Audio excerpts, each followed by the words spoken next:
राधे राधे भक्तों, हमारे YouTube channel Shri भक्ति ज्ञान में आपका बहुत बहुत स्वागत है। भक्तों, आज मैं आपको कार्तिक माह के महत्व की तीसरी अध्याय की कथा कहूँगी। भक्तों, हमारा वीडियो आपको पसंद आए तो लाइक करें, शेयर करें एंड सब्सक्राइब करें और बेल आइकन को प्रेस करें, जिससे हमारी अगली नोटिफिकेशन सबसे पहले आपको प्राप्त हो। भगवान श्री कृष्ण से तीसरे अध्याय में सत्यभामा बोली, हे भगवान, ये बताइए, आप काल स्वरूप हैं और काल के संपूर्ण भाग समान हैं, तब कार्तिक मास ही क्यों श्रेष्ठ है? हे देव, सब तिथियों में एकादशी और सब महीनों में कार्तिक का महीना ही आपको क्यों प्रिय है?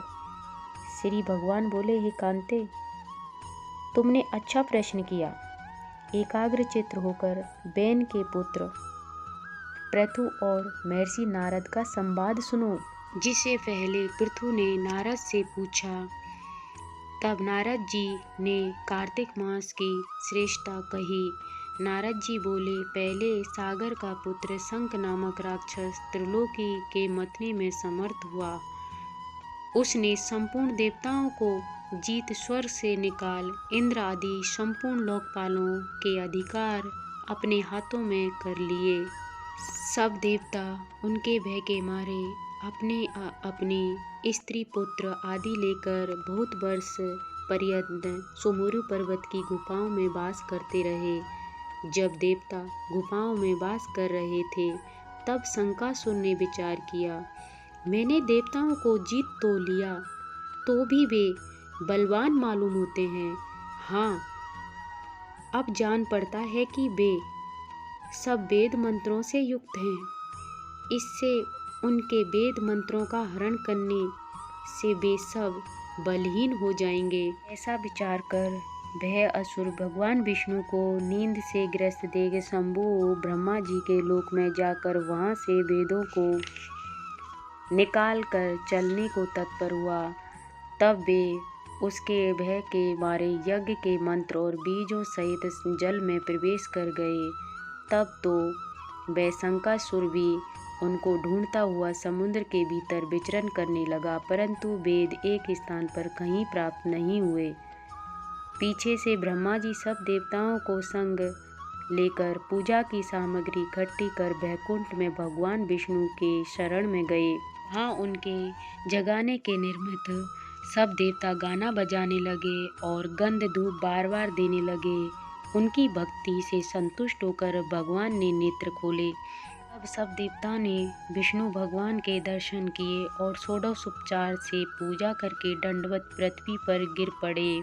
विष्णु उनसे कहने लगे, हे देवगणों, मैं तुम्हारे भजन कीर्तन आदि कार्यों से प्रसन्न हूँ। मैं आप लोगों की मनोकामना पूर्ण करूँगा। अश्विनी शुक्ल पक्ष की एकादशी से देवउठनी एकादशी तक रात्रि भर रहे, तब जो मनुष्य तुम्हारी तरह भजन कीर्तन करेंगे, वे मुझे प्रसन्न कर मुझे प्राप्त करेंगे। शंकासुर जिन वेदों को हर लाया है, वे सब जल में स्थित हैं। उन्हें मैं शंकासुर को मार कर लाऊंगा। उसे बीज मंत्र समेत सब वेद प्रति वर्ष कार्तिक महीने में सदा जल में निवास करेंगे। मत्स्य रूप धारण करके मैं जल में जाता हूँ। तुम संपूर्ण मुनियों को लेकर संग आओ। इस लोक में जो अच्छे मनुष्य प्रातः काल स्नान करते हैं, वे निश्चय अक्षत स्नान का के फल को प्राप्त होते हैं। जो कार्तिक में सदा व्रत करते हैं, उन्हें ही इंद्र तुम मेरे लोक में पहुंचा दिया करो। हे यम, तुम सदा उनके विघ्नों से रक्षा करते रहो। और हे वरुण, तुम उनको पुत्र पौत्र आदि देते रहो। हे कुबेर, तुम उनकी धन वृद्धि करो, जिससे यह मेरा रूप धारण कर साक्षात जीवन मुक्त हो जाएं। और हे अन्य देवताओं, जो जन्म से मरण तक उन बातों को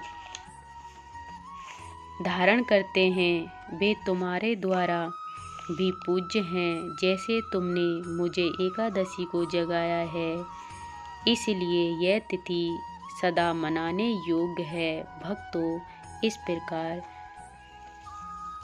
कार्तिक महामहिम के तीसरे अध्याय के कथा संपूर्ण होती है। और भक्तों, मैं अगले वीडियो में चौथे अध्याय की कथा सुनाऊंगी। भक्तों, राधे राधे, जय श्री कृष्णा।